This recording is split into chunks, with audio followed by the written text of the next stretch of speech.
द्वारा आयोजित labour code विरोधी ये रैली, जिसमें तमाम देश के कोने कोने से लोग आए हैं और पुरुष मजदूरों के साथ साथ महिला मजदूरों को भी जिस तादाद में इसमें हिस्सेदारी है, तो ये कहा जा सकता है कि आधी आबादी जो संघर्ष है अपनी पुरजोर भूमिका निभा रही है।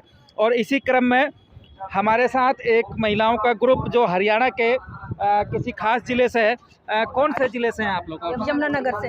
हरियाणा के यमुनानगर से जिले से हैं और आंगनबाड़ी जो पूरा एक सिस्टम है सरकार का, उसमें काम करती हैं, उसकी सेविकाएं हैं। और तो ये बताइए थोड़ा कि आप जब आज इस रैली में आप लोग शामिल हैं, लेबर कोड के विरोध में खड़े होने आए हैं और भी मांगे हैं, तो इस संदर्भ में हमारा पहला सवाल ये है कि आप लोग के कार्य क्षेत्र में, आंगनबाड़ी के फील्ड में आप लोग क्या क्या दिक्कतें महसूस कर रही हैं, क्या देख रही हैं जिसके खिलाफ आपकी मांगे बनती हैं? सर, सबसे पहली बात तो ये है कि हम लोगों को जितना काम हम कर रहे हैं उसके हिसाब से हमारा मानदेय नहीं है, और हम ये भी डिमांड कर रहे हैं सरकार से कि हमारा मानदेय क्यों होना चाहिए। जब हमारे ड्यूटी के कोई आवर्स निश्चित नहीं है तो हम लोगों को एक हमें कम से कम कर्मचारी का दर्जा तो दिया जाए। तो हमारी जो ये डिपार्टमेंट है ये 35-40 साल से चल रहा है, लेकिन 35-40 साल से भी 47 साल हो गए हमारे डिपार्टमेंट को चलते हुए। तो 47 साल के बाद भी सरकार को ये चेता नहीं आया कि भाई इन लोगों को कर्मचारी का दर्जा दिया जाना चाहिए।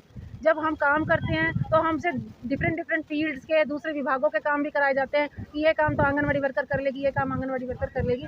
बट जब हमारे को पैसे देने की बारी आती है, हमारा मेहनताना देने की बारी आती है, तब हमें कहते हैं आप सोचो। और उसके बावजूद हम लोगों के ऊपर इतना प्रेशर है कि हमको लोकेट करने की बात गवर्नमेंट सोच रही है कि इनको हर समय लोकेट किया जाए, इनको हर समय मॉनिटर किया जाए कि ये ड्यूटी पे है या नहीं है। जब हम सोशल वर्कर हैं तो हम फील्ड में कहीं भी जा सकते हैं, कहीं भी कर सकते हैं। तो हमारे को कोई बाउंडेशन तो नहीं है इस बात की कि आपको एक ही जगह बैठना है।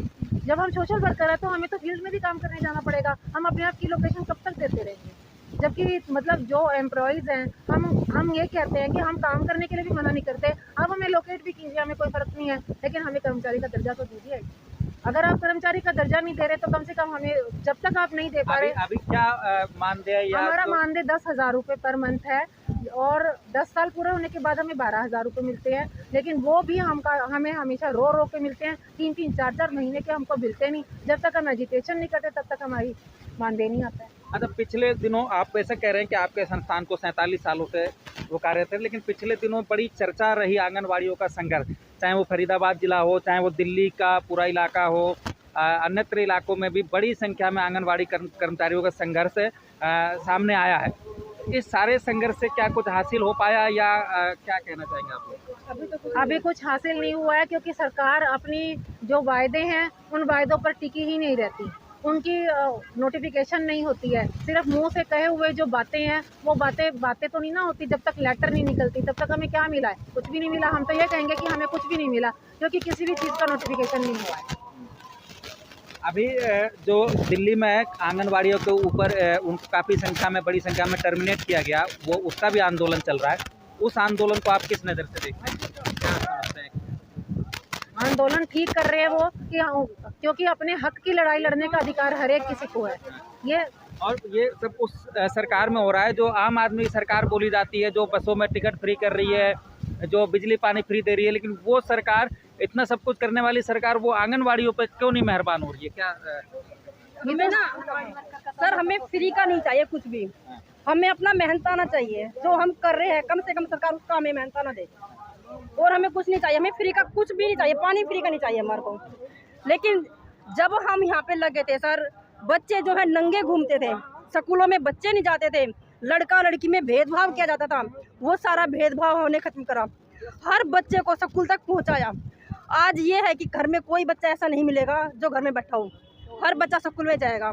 जिसके पास कुछ भी नहीं है वो सरकारी में भेजेगा, जिसके पास 2 पैसा है वो प्राइवेट में भेजेगा। लेकिन एक आंगनवाड़ी वर्कर ऐसी है जिसने इतना कुछ कर दिया और वो पटड़ी के ऊपर है, रोड के ऊपर है वो। तो सरकार को ये सोचना चाहिए, जिसने देश को इतना आगे बढ़ा दिया, आज वो कहाँ पे है। अब क्या मुख्य मांगे क्या बनती हैं आप लोगों की? आपकी कितनी हमारी पहली मांग यही है कि हमें सरकारी कर्मचारी घोषित कर दिया जाए। उसके बाद जो काम सरकार हमारे से कहेगी हम करने के लिए तैयार हैं। हम किसी काम के लिए मना नहीं करते। और मानदेय में क्या बढ़ोतरी और इसकी क्या मांग है? मिनिमम वेजेस मिलने चाहिए। जब तक हमारे को सरकारी कर्मचारी घोषित नहीं करती, मिनिमम वेजेस मिलने चाहिए हमें, ताकि हम एक सम्मानजनक जीवन जी सकें। हम अपनी जरूरतें पूरी नहीं कर आप पा रहे। मिनिमम वेजेस की मांग कर रहे हैं। मिनिमम वेज तो हरियाणा में 10,000 के आसपास है, वो तो लगभग आपको मिल ही रहा है। नहीं, 18,000 है। 18,000 हमने अपने मांग पत्र में ये मेंशन किया हुआ है कि कम से कम हमें 18,000 रुपए आपकी मांग 18,000 रुपए की है। कम से कम हाँ। जब तक हमारे को सरकारी कर्मचारी घोषित नहीं किया जाता, ताकि हम सम्मानजनक जीवन जी सकें, अपने बच्चों को स्कूलिंग दे सकें, अपने बच्चों की दवाई बूटी पर पैसा खर्च कर सकें, अपनी जीवन यापन कर सकें। और दूसरा, आंगनवाड़ी को चलाने के लिए जो प्रॉब्लम्स आती हैं, उन प्रॉब्लम में सबसे मुख्य प्रॉब्लम ये है कि हमारे को 1.5 साल हो गया आंगनवाड़ी का केंद्र का किराया सरकार ने नहीं दिया है। अब कहाँ से वर्कर देगी? और सरकार हमारे को 1,500 रुपये देती है, 1,500 रुपये महीना किराया देती है, जबकि किराए के लिए वर्कर को 2,700 रुपये, कहीं 3,000 रुपये खर्च करने पड़ते हैं। वो भी अपनी जेब से देगी वर्कर। और कुकिंग कॉस्ट जो है हम लोगों को 400 रुपये के समथिंग मिलती है, के करीब मिलती है, और जबकि सिलेंडर 1,100 रुपये का आ रहा है। 1,100-1,200 रुपये का सिलेंडर आ रहा, 700-800 रुपये वहाँ उसके वर्कर के खर्च हो गए और किराए में खर्च हो गए, तो 10,000। ये बात थोड़ा और बारीकी से और थोड़ा ठीक से बताइए। मैं आपकी बात को कहने की कोशिश कर रहा हूँ। आप ये कह रही हैं कि सरकार जो आंगनवाड़ी सेंटर जो आप मोहल्लों बस्तियों में किराए का कमरा जैसा एक लेती है, एक सेटअप लेती हैं, उसका किराया भी आपको अपनी जेब से देना पड़ता है? अपनी जेब से देना पड़ रहा है, क्योंकि 1.5 साल हो गया किराया नहीं आया। 1,500 रुपये मात्र किराया सरकार दे रही है, जबकि खर्च वर्कर का 2,500-3,000 हो रहा है, और वो 1,500 रुपये किराया भी 1.5 साल हो गया आया नहीं। और देश में अमृत महोत्सव चल रहा है। हाँ जी, अमृत देश महोत्सव विश्व गुरु बनने जा रहा है। एक और बात कोई कह रही थी आपकी गैस के क्या? बच्चों का राशन बनाने के लिए जो हमें कुकिंग कॉस्ट मिल रही है वो 400 के करीब मिलती है, जबकि सिलेंडर 1,100 रुपये का आ रहा है। वो भी सर वर्कर ने खुद ही अपने आप अरेंज करना है। वर्कर क्या क्या अपने ये वर्कर जो है वो पैसा कमाने निकली है या आंगनवाड़ियों को पालने निकली है? गैस का सिलेंडर 1,100 रुपये का आता है और कुकिंग कॉस्ट जो सरकार आंगनवाड़ी कर्मियों को देती है वो सिर्फ 400 रुपये होता है। थोड़ा सा 80% वर्कर जो है सिंगल है, मतलब कोई विडो है, कोई डाइवोर्सी है, कोई कुछ है। अगर वो उसी पे डिपेंड कर रही है तो क्या सरकार को ये नहीं दिखना चाहिए कि इनको हर महीने कम से कम वेजेस जो है टाइम से सम्मानजनक जीवन जीने लायक वेतन मिलना ही चाहिए? थोड़ा सा इस पर और प्रकाश डालिए कि जब कोरोना का पिछले दिनों एक पूरा माहौल रहा, जब किसी को कुछ नहीं पता था कि कौन जिएगा कौन मरेगा, हर आदमी को अपना अंत नज़दीक दिख रहा था, उस समय भी सारी दुनिया के लिए तो बेशक लॉकडाउन था, लेकिन आपकी ड्यूटी लगातार जारी थी। वो दौर कैसा था? उस समय में क्या क्या आपको भुगतना पड़ा? किस तरह का माहौल था? क्या झेलना पड़ता था? उस माहौल में भी हमारे कई वर्कर्स ऐसे हैं जो जिन्होंने अपनी जान से हाथ धोया है, और हमने बहुत उनके लिए संघर्ष भी किया कि इन लोगों को कुछ मिलना चाहिए, इनके परिवार के एक व्यक्ति को कोई जॉब मिलना चाहिए, लेकिन सरकार ने कुछ नहीं किया। हमने अपनी जान की परवाह नहीं की और हमने देश को बचाया, पब्लिक को बचाया कोरोना से। उनको प्रेरित किया, इंजेक्शन लगवाने के लिए प्रेरित किया, उनको दोनों डोज हमने लगवाई।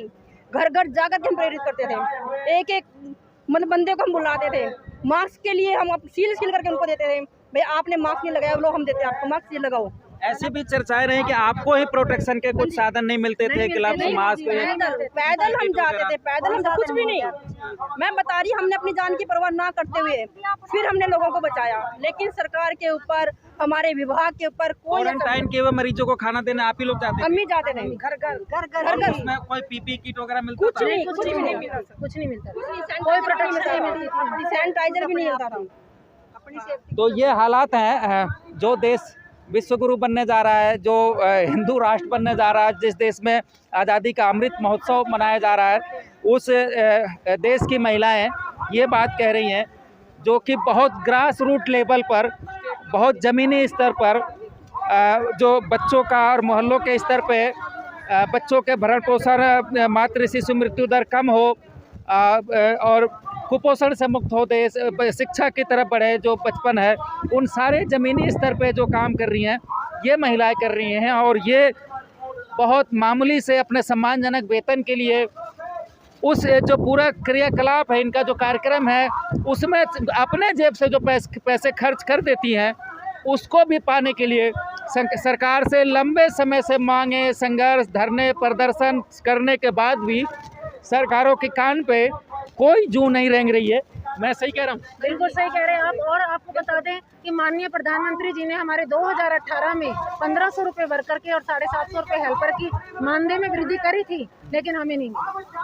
वृद्धि करने के बाद नहीं मिली? इसका क्या मतलब? अनाउंस करने के बाद टीवी पे अनाउंस। अच्छा, अनाउंस करने के बाद नहीं मिली, तो इसमें तो खैर कोई नई बात और ताज्जुब की बात नहीं है।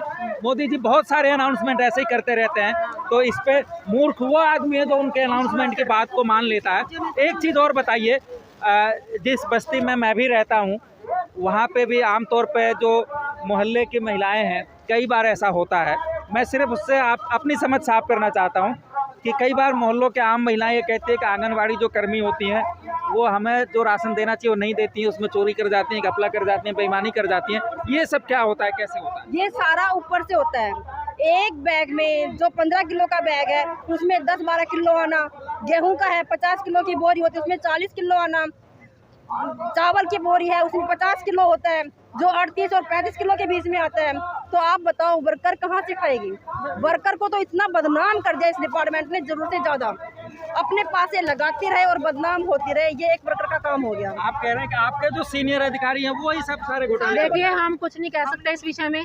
हमारे पास जो आ रहा है हम उसके बारे में बता सकते हैं आपको कि हमारे पास ये आ रहा है। और आप यकीन नहीं मानोगे, 3-3, 4-4 महीने राशन नहीं आता, तो जब उनको पब्लिक को मिलेगा नहीं तो वो तो ये कहेगी कि वर्कर खा गई है, जबकि हमारे पास ऊपर से 3-3, 4-4 महीने राशन नहीं होता। 4 महीने बिल्कुल राशन नहीं था, कुछ भी नहीं था।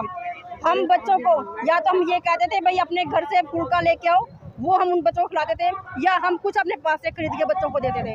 तब हमने वो 3-4 महीने निकाले। राशन नहीं है तो पब्लिक तो बोलेगी। आप अपने जेब से भी पैसे अपने जेब से करते हैं सर, बच्चों को तो कुछ दे के बिठाना ही पड़ेगा। आंगनबाड़ी एक ऐसी हो गई, अगर वहाँ पे खाने के लिए बच्चों को ना मिले तो बच्चे नहीं आएंगे, बच्चे तो नहीं आएंगे। चाहे उनको हम कितनी शिक्षा दे दें, पर खाने के लिए जरूर चाहिए। खाने के लिए हम देंगे तो बच्चे आएंगे, वरना नहीं आएंगे। और जब आगे से राशन नहीं आ रहा है तो पब्लिक ये सोचती है कि भाई बच्चों को राशन नहीं मिल रहा है, तो वर्कर खा गई। अच्छा, आप दूसरे अपनी मांगों के, अपने दुखों की, अपनी पीड़ाओं की बात कर रही हैं, लेकिन मोदी जी ने राम मंदिर बना दिया, इतना बड़ा काम कर दिया। क्या आपको राम मंदिर बनाने से गरीब का पेट भर जाएगा? राम मंदिर बनाने से गरीब का पेट नहीं भरेगा। 370 तो हटा दिया कश्मीर से, वहाँ प्लाट खरीद सकते हैं आप, तो इससे गरीब का पेट भर जाएगा? देश तो गरीब से गरीब हो रहा है, देश की सारी एसेट्स खत्म हो चुकी हैं। गरीब कहाँ हो रहा है? देश विश्वगुरु बनने जा रहा है। ये किताबी बातें हैं। बेरोजगारी फैल रही है, इतने पढ़े पढ़े बच्चे हमारे घर में। और राम मंदिर का मुद्दा उठा के और हिंदू मुस्लिम का मुद्दा उठा के, ये जो असली मुद्दे हैं जिनके बाद की बातें हैं सर, पहले बच्चे को होना चाहिए, उनको छुपा दें। ये छुपाने के तरीके हैं। क्या कह रही हैं आप? सब चीजें बाद में है, सबसे पहले रोजगार होना चाहिए। अरे आप रोजगार के चक्कर में पड़ी हैं, मुसलमान कब्जा करने जा रहे हैं देश पे। पहले देश ऐसा कुछ नहीं है, मुसलमान भी इंसान है, ये भ्रम फैलाया जा रहा है। बहुत मुसलमान बहुत अच्छे हैं, हिंदू इतना कमजोर नहीं है, हिंदू इतना कमजोर नहीं है कि ये यहाँ पे मुसलमान राज्य कर लेंगे। ऐसा आप कह रहे हैं मुसलमान अच्छे हैं, वो सड़क पे नमाज पढ़ने लगते हैं? वो तो गलत है। वो हर एक धर्म में है ऐसे लोग। वो अपने धर्म की इज्जत कर रहे हैं, सम्मान कर रहे हैं, अपने धर्म का पालन कर रहे हैं। हिंदू भी होना चाहिए, सड़क पे ना करे, अंदर करेंगे तो नहीं। एक मिनट, हम इस बात से ऑब्जेक्शन नहीं करते, वो जहाँ मर्जी नमाज पढ़े, हिंदू को कोई मना कराए? हिंदू को कोई मना ही नहीं है, वो भी अपने मंदिर में जा सकता है, वो अपने जो जागरण करते हैं, वो कुछ भी कर सकते हैं। हिंदू को भी पूरी। अच्छा, ये बताइए, आज जब इस बड़े जमावड़े में आप लोग शामिल हैं, तो इस जमावड़े में शामिल होने की क्या वजह है? क्या सोचते हैं, क्या मानते हैं? यही वजह है इस जमावड़े में इकट्ठे होने की कि शायद गूंगी बहरी सरकार को कोई आवाज सुनाई दे जाए। हमारा भी दुख दर्द, हमारी आवाज है, इनके साथ साथ हमारी आवाज इन तक पहुंच जाए और हमारी तरफ भी सरकार ध्यान दे दे। सिर्फ हमारा यही मकसद है। क्या लगता है आज का कार्यक्रम सफल है, असफल है? आपकी मांगे ऊपर तक जा पाएंगी? मोदी जी आपकी बात को सुनेंगे? देखो, जानी चाहिए। जब इतनी मीडिया अगर उठाएगी तो मीडिया तो यहाँ कोई है ही नहीं। हम तो फेसबुक वाले लोग हैं, यहाँ पे 24 घंटे आपके टीवी में जो बड़बड़ाते हैं उनमें से एक भी चैनल का माइक कोई देख रहा नहीं। और तब भी आप कह रही है कि मीडिया के भरोसे नहीं। फेसबुक एक ऐसा वो हो गया, चैनल हो गया। जब भी हम कोई जर्नी शुरू करते हैं तो शुरू तो करनी पड़ती है ना। जब हम शुरू करेंगे तभी हम डेस्टिनेशन तक पहुंचेंगे। तो ये हमारा जर्नी की तरफ एक कदम है। तो हमारे भाग्य तक पहुंचाएगी। मीडिया वाले तो वहीं दबा देते हैं। वाकिफ है, सबको पता है, सब फेसबुक चलाना चाहता है। तो किसानों के तरह आप लोग भी मोदी सरकार को घुटनों पे झुकाएंगे? देखो हम किसी को घुटनों पे नहीं झुका रहे हैं। हमें झुकाने की क्या जरूरत है? सरकार हमारी मांगे मान ले, हम के घुटने भी झुकाएंगे। हमें किसी को घुटनों पे नहीं झुकाना। हमें किसी सरकार से कोई वो नहीं है। पर अब हम पछता रहे हैं। क्या कहा आपने? बहुत उम्मीद थी। जब मोदी जी बने ना, हमें बहुत उम्मीद थी कि उसका परिवार नहीं है, शायद कुछ सोचे, पर इसने छड़े ने तो कुछ भी नहीं सोचा। तो ये सामान्य घरेलू स्तर पे, मोहल्लों के स्तर पर काम करने वाली वो महिलाएं हैं जिन्होंने मोदी जी की अच्छी व्याख्या कर दी, मोदी जी के जुमलों की अच्छी व्याख्या कर दी, इस मंच पे इस कार्यक्रम की अच्छी व्याख्या कर दी, और ये भी एक संतुलन देखिए उनकी बातचीत का कि वो मोदी को ये भी कह रही कि हम घुटनों पे भी नहीं झुकाना चाहते, हमारी मांगे मानिए और देश के जो मजदूर मेहनत कश जनता है उसकी भी एक सम्मानजनक ज़िंदगी हो। इन्हीं सब बातों के साथ आप देख रहे हैं मजदूर समाचार। मैं हूं नरेश और इस कार्यक्रम की अन्य तस्वीरों से भी आपको जोड़ेंगे। बहुत बहुत धन्यवाद।